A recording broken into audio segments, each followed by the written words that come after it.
장관님께서 대통령과 최측근이고 운명 공동체라고 생각한다면 대통령께 건의도 당 지도부도 설득을 해서 토론을 한번 해보십시오. 대통령도 또 장관님도 보안사건 폐지에 대해서 반대하시는데 민주당이 이렇게 강하게 몰아붙여서 만약에 날림 통과가 된다면 결국은 저는 이재명 정부의 몰락이 스타팅 포인트가 된다. 레임덕이 시작되는 포인트가 이거라고 봅니다. 박근혜 정부가 결국 몰락하지 않았습니까? 어디서 몰락했습니까? 우리는 보통 대통령 탄핵으로 생각 아닙니다. 박근혜 대통령 정부의 몰락은 이미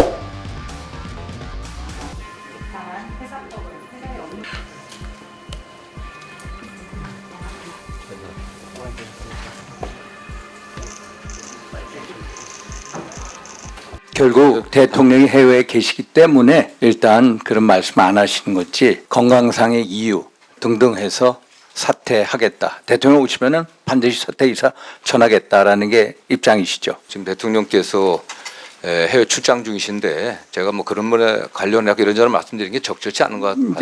그러니까. 제가 말씀하는 것 자체가 적절치 않아 보이고요. 그러나 좀 전에 세술은 세 부대에 담아야 된다. 그 말 속에 장관의 거취라고 하는 건 장관 임의대로 할 수 있는 건 아니겠습니까? 어쨌든 정부 안에서 저희 책임도 있고 또 하기 때문에 추후에 제가 뭐 여러 가지 많은 고민을 하고 있습니다.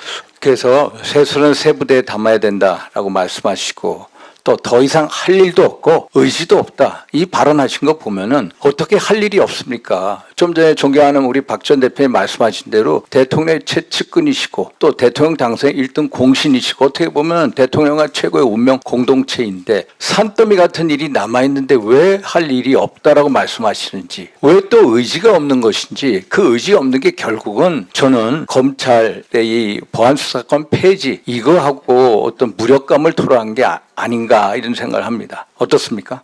말씀드린 대로 이미 큰 틀에 있어서 검찰 개혁은 전 상당 정도 완료가 됐다고 생각합니다. 이미 검찰은 이제 수사 개시할 수 없습니다. 독자적으로 인지할 수 없습니다. 다만 그 남아있는 권한을 갖고 검사들이 또다시 권한을 갖다가 또 오용 남용해갖고 국민들에게 피해를 줘서는 안 되지 않겠습니까? 그런 논의가 지금 진행되고 있고요. 또 그러한 과정에서 국민들이 좀 피해가 발생하지 않았으면 좋겠다는 게 제 생각이었는데 여당 안에서도 관련된 논의가 지금 심도 있게 진행되고 있고 피해자 보호를 위한 많은 장치들이 지금 검토되고 있는 것으로 알고 있습니다. 그렇기 때문에 또 그 과정에서 저희 법무부도 적극적인 의견을 내고 있습니다. 검찰의 보안수사권 폐지 이거에 대한 현재 우리 장관님의 견해는 어떻습니까? 뭐 말씀드린 대로 국회에서 논의해달라. 정부에서는 정부의 기본적인 입장을 입장은 했으니까. 보안사건 폐지로 이미 전 총리가 발표를 했습니다. 그러니까 오히려 이 뭐 전 총리는 말씀하셨지만은 그게 뭐 전당대회하고 연관이 된지는 제가 확정적으로 말씀 안 하시겠습니다. 그러나 장관님께서 평소에 발언하신 바에 의하면은 이건 아니지 않냐 이런 생각이 듭니다. 오히려 국회에다 떠넘긴 것은 일종의 무책임해 보인다. 오히려 직무유기 아니냐.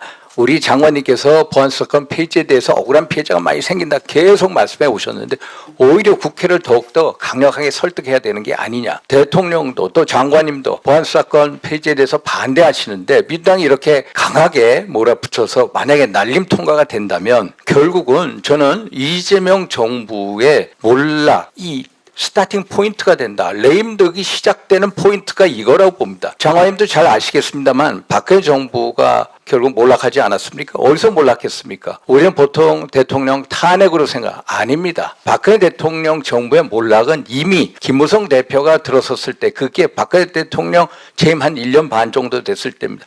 그때부터 시작되기 시작했습니다. 예를 들어서 당에 대해서 사무총장 임명도 제대로 못하고 또 대통령이 증세 없는 복지를 계속 하겠다고 하는데 당에서는 계속 증세 없는 복지는 허구다라고 공개적으로 반발해왔어요. 그게 결국은 레임덕의 시작이었는데 저는 이게 이재명 정부의 레임덕의 스타팅 포인트가 될 수가 있다. 과거에 한번 선례를 보셔라. 그래서 장관님께서 대통령과 최측근이고 운명 공동체라고 생각한다면 이 문제에 대해서 보다 국민적인 토론을 하시고 국민적인 여론을 수렴해야 돼요.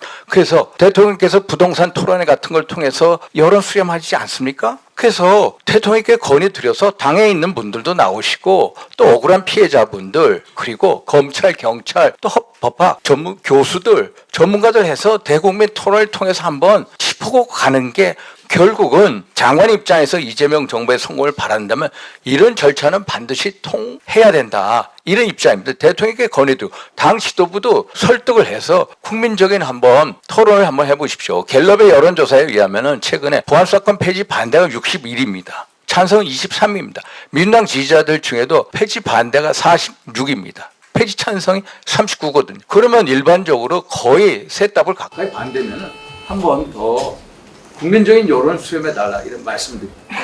예, 의원님 그 여야 의원님들 모두가 국민의 대표 아니시겠습니까? 좀 우여곡절이 있었지만 야당 의원님들께서 또 상임위에 또 복귀하셔갖고 지금 뭐 전체회가 열리고 추후 소위도 열리지 않겠습니까? 또 야당 의원님들께서도 또 국민적 의료를 또 적극적으로 개진해 주시고 여야 의원님들께서 저도 여러 차례 말씀드렸지만 국민들이 피해 가지 않게 충분하게 좀 논의해 주셨으면 좋겠다는 게 저희 바람입니다. 네. 예, 수고하셨습니다.